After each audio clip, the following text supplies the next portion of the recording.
Kalau dari pengalamannya Pak Sus sebagai Menteri Pertanian, apa kira-kira peran signifikan kalau kemudian nanti kan majunya sebagai calon wakil gubernur? Apa yang bisa ditawarkan oleh Pak Sus sendiri dari pengalaman sebagai Menteri Pertanian, Pak Sus? Ya, ternyata kalau kita lihat dari data survei indikator misalnya ya, saya lihat ternyata persoalan pangan ternyata masalah juga di Jakarta, gitu ya, masih rawan.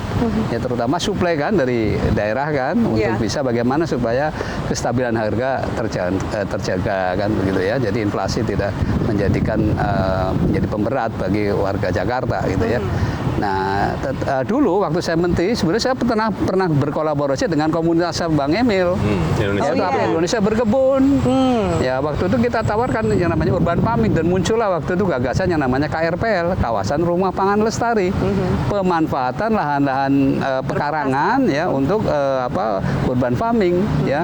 Dan itu ternyata bisa mengurangi pengeluaran keluarga ya itu contoh ya seperti belum lagi Pak Sus akan banyak bertugas menanam pohon. Nah, itu juga. Jadi kita punya target minimal 3 kali lipat jumlah pohon ke arah utara barat kita perbanyak gersang sana.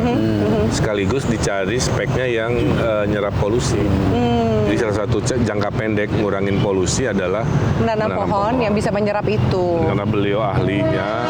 Ini karena mantan Menteri Pertanian ya. Kalau mantan Menteri yang lain mungkin job desk-nya beda lagi loh Pak Sus. Ya, kira-kira. Saya pernah juga jadi tenaga ahli Menteri Kehutanan ya. Jadi pas juga. Jadi pas ya. Jadi sebenarnya ini bukan kolaborasi pertama antara Kang Emil dengan Pak Sus ya. Ya, dulu pernah kita kolaborasi. Saat saya kan dulu pemimpin komunitas, mendirikan komunitas. Dulu kan saya netizen pemarah, makanya tweet lamanya muncul lah. Tiap 5 tahun itu teh. Ini udah saya nggak bahas tuh, tapi saya udah minta maaf 2013 maju wali kota. Muncul lagi 2018 minta maaf lagi. Muncul lagi 2024 ya udah minta maaf lagi. Dulu dengan setelah jadi pejabat publik kan beda. Dulu warga yang kesel, yang marah, kadang-kadang mungkin bahasanya kurang nyaman. Tapi setelah jadi pejabat publik kan semua kekesalan saya bereskan dalam peraturan kan, dalam inovasi. Intinya manusia itu bertransformasi. Masa melihat lagi ke 15 tahun lagi kan.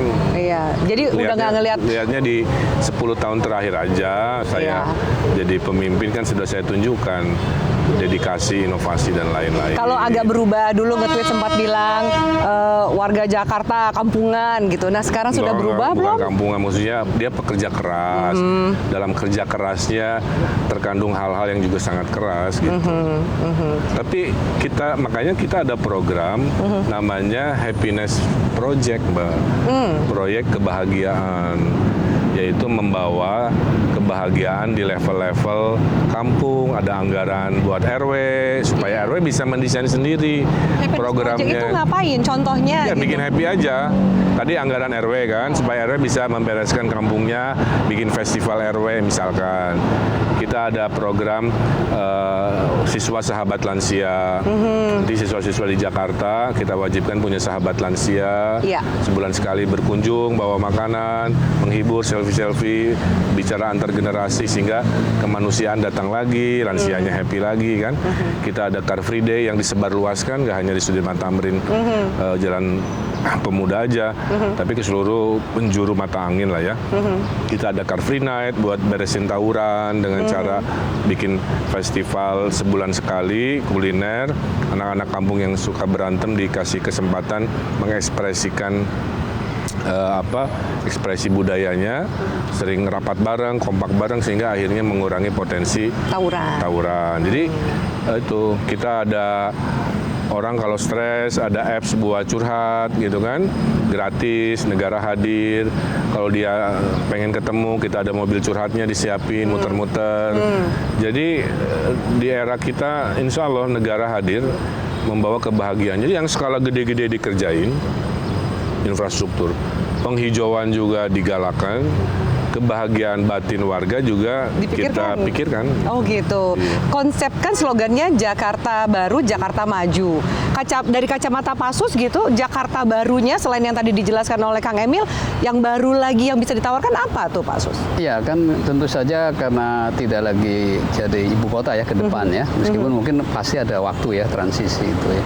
Artinya kan menjadi kota global ya. Nah, tentu sebagai kota global ya tentu saja yang kira-kira bisa menarik menarik para wisatawan kan, dan merasa nyaman di Jakarta, Iya. ya, tanpa meninggalkan budaya setempat ini juga, yang itu juga mungkin menarik bagi para wisatawan untuk Iya. ya, dikunjungi, untuk Maksudnya juga interaksi. menghadirkan objek-objek wisata baru. Ya, jadi kan perlu nginap di kampung-kampung, Iya. dia tidak ke hotel ya, mungkin wisatawannya justru Ke menginapnya di rumah-rumah warga yang Bisa tradisional aja. Di gitu. Jakarta tidak ada banyak ruang hijau natural ya, maka objek wisatanya itu adalah benda gitu.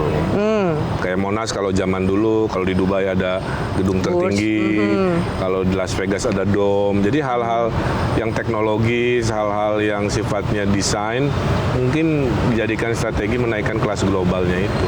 Ya. Selain kemudahan berbisnis secara internasional, Ya. supaya orang yang mau buka usaha di ASEAN jangan semua ke Singapura gitu. Bisa ada tawaran bahwa di Jakarta sudah dibenahi Iya. menjadi pilihan yang lebih baik Dibikin gitu aman, ya. nyaman, hijau, tidak gersang, Iya. kuliner di mana-mana kan dan lain sebagainya. Oke, apa sih motivasinya pindah ke Jakarta bukan di Jawa Barat aja? Ya kan saya udah bilang. Berarti ada warga yang belum teriak ini nih. Saya ditugaskan oleh partai dan ditugaskan oleh Pak Prabowo untuk mengurusi Jakarta. Iya. Kan sama juga Pak Jokowi dari mana? Dari Solo. Iya. Kalau kemudian tadi sempat nyebut Pak Jokowi gitu ya, dari Jakarta maju ke Pilpres dan menang jadi presiden 2 periode. Apa kemudian langkah itu juga yang akan diikuti oleh Kang Emil di 2029?